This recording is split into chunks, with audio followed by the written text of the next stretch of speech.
There are calls for unity tonight from young political activists, including members of the group Kirk helped to launch. NBC Connecticut's Matt Austin is live in New Britain at Central Connecticut State University's campus. Matt? Yeah, so Mike, a professor here tells me that colleges and universities are supposed to be a place where ideas can be freely exchanged. And this just happens to be one of 4 campuses in the state that has a chapter of Turning Point USA. Of course, the group Charlie Kirk helped found.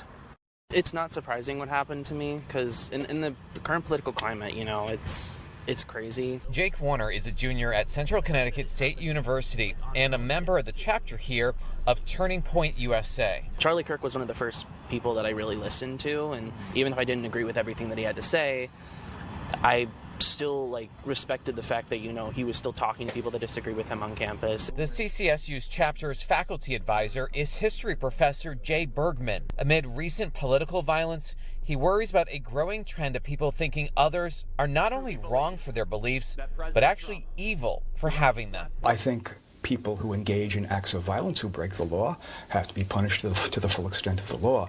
In addition to which, I think our leaders in higher education, in politics and so on, have to make the point that people who disagree with us are not our enemies. In reaction to the shooting, the Connecticut Young Democrats and Young Republicans posted a joint statement online, writing in part, "We reject all forms of political violence.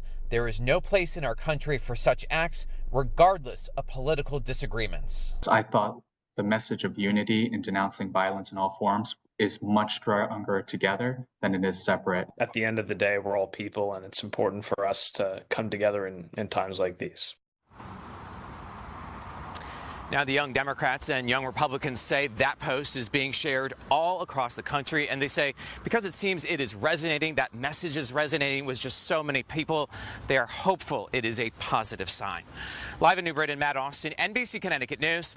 Mike, back to you. And Matt, we certainly need some positive signs right now. Thank you. We just got a joint statement from Connecticut's Democratic and Republican Party chairs saying we all need to take a step back and think about how rhetoric impacts and influences others.